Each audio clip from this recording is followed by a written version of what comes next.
بسم الله الرحمن الرحيم. ازيكم عاملين ايه؟ يا رب تكونوا بخير وباحسن حال. النهارده ان شاء الله بقى انا بحضر الفطار، هعمل جنبه اكله من دمنهور.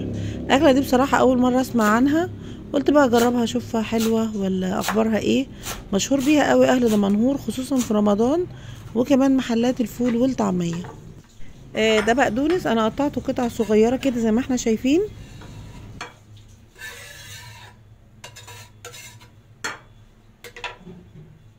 وبعدين خدت 2 من الطماطم وبشرتهم بالمبشره، وهجيب قرن فلفل احمر واقطعه قطع كده صغيره. عايزه اقول لكم ان قرن الفلفل الاحمر ده اختياري، ولو مش موجود عندك وحابه تعمليها كده استخدمي شطه اللي هي العاديه اللي بتجيبيها من عند العطار المفرومه جاهزه يعني. وبعدين هجيب ليمونه كده واشقها نصين،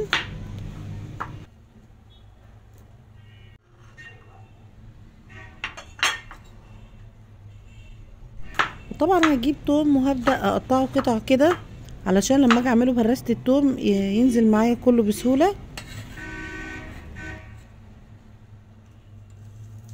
ولو عايزه تستبدلي التوم بالتوم البودر ماشي، لو مش عايزه تحطي توم خالص ماشي، بس بصراحه هجربه لان قالوا لي حط عليه توم هيدي نكهه كمان جميله قوي.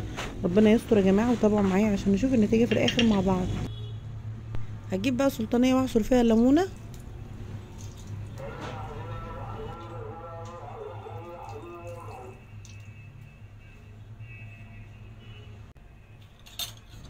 واضيف التوم المفروم،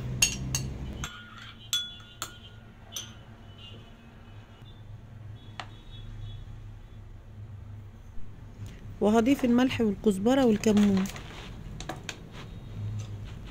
وما تكتريش الكمون. وبعدين هنحط الفلفل الاحمر اللي احنا قطعناه، مش كتير بقى يعني، لما يكون حراق ما تحطوش كتير قوي. بس كده خلاص اقلبهم بقى مع بعض، وبكده خلاص الخلطه كلها بقت جاهزه.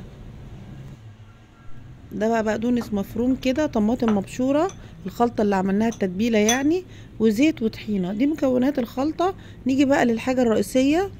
هجيب سلطانيه كده بقى، اساس الوصفه ده حباش. الحباش ده بقى يا جماعه بيجي من دمنهور، وممكن تعمليه في البيت بس لما تجيبيه جاهز بيكون احلى. انا هفتحه دلوقتي واحطه في السلطانيه علشان اقلبه الاول، لانه واضح ان الخلطه مش متقلبه كويس على بعض. الحباش ده مجموعه من توابل معينه خلطينها على بعض كده بتدي طعم يعني، على كلامهم بيقولوا ان طعمها حلو قوي. هقلبه بقى كله دلوقتي على بعض كويس، وهبدا اشيل الخلطه واسيب في السلطانيه كده معلقتين او 3 معالق كبار، وهعمل عليهم الوصفه. طبعا انا هسيب معلقتين او 3 عشان اول مره اجربه، عشان لو طلع مش قد كده هاكله انا لوحدي، طبعا انا اللي هتدبس فيه. لو طلع حلو بقى ان شاء الله هعمل منه بعد كده على طول على الفطار. انا خلاص كده سبت الحبه بس اللي انا هعملهم اهم، والباقي شلته في الكيس تاني لما نشوف بقى الطعم بتاعه هيبقى ايه. هحط اول حاجه الطماطم المبشوره،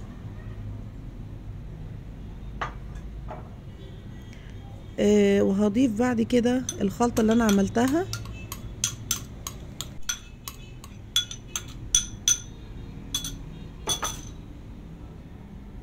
وهضيف الطحينه. في طحينه هم عندهم بقى في دمنهور بيقولوا في طحينه حمراء، احنا بصراحه ما عندناش الطحينه الحمراء دي خالص، ولما سالت عليها لقيتهم كمان مش عارفينها، يعني بيقولوا بتدي نكهه كمان احلى من الطحينه العاديه. هضيف بقى شويه زيت كده، وهحط بقدونس من اللي انا قطعته. طبعا انا قطعت ربطه بقدونس كامله، ودي كلها مش هحطها على الحباش، انا هعمل سلطه وهعمل حاجات تانية. هاخد كده شويه زي ما انتم شايفين كده وحطيتهم على الحباش، وهبدا اقلبهم كلهم مع بعض. هقلبه بقى تقليبه تمام كده. ربنا يستر بقى، اول مره اجربه، بس الناس بتوع دمنهور بيشكروا فيه قوي، بيقولوا ان دي اكله مشهوره هناك، واساسي كمان عندهم في رمضان ان هي تبقى موجوده على الاكل. هما بقى بيعملوها مع الفول والطعميه، وبياكلوها مع ام الخلول، يعني ليها استخدامات كتير قوي عندهم مع الاكل. هجيب بقى معلقه وادوق كده الاول، بسم الله. الله دي جميله قوي، جميله فعلا. هزود بس شويه ملح كده صغيرين. ما شاء الله جميله. عايزه اقول لكم حلوه قوي قوي. انا كنت قلقانه قوي من التوم لما انا فرمته ان انا احطه ني على تتبيله كده، ولا يتحط على بوتاجاز ولا اي حاجه. عايزه اقول لكم ما شاء الله جميله جميله جميله. لا بعد كده بقى ان شاء الله انا هعملها على طول. كده خلاص بقى انا عملت كده سلطانيه كبيره زي ما احنا شايفين. مش سلطانيه كبيره يعني، هو طبق كبير، بس بصراحه ما شاء الله طلع طعمها جميل قوي. انا بصراحه ما كنتش متخيلاها، يعني ما كنتش متخيله ان انا احط مكونات على بعض كلها نيه كده واكلها هيكون ليها الطعم الجميل ده. عايزه اقول لكم الليمون مدي نكهه حلوه قوي عليها مع الثوم حقيقي يعني. والثوم طعمه مش باين زي الثوم يعني كانك بتاكليه كده ايه ثوم لوحده، لا بدي نكهه حلوه قوي كده فيها.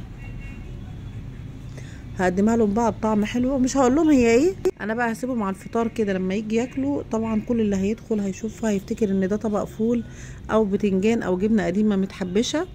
ده يا جماعه حباش. عايزه اقول لكم ما شاء الله طعمه طلع فعلا جميل قوي قوي. ان شاء الله انا هجربه، يعني مش هجربه هعمله بعد كده على طول. واتمنى ان انتوا تجربوه، على فكره هيعجبكم قوي قوي قوي.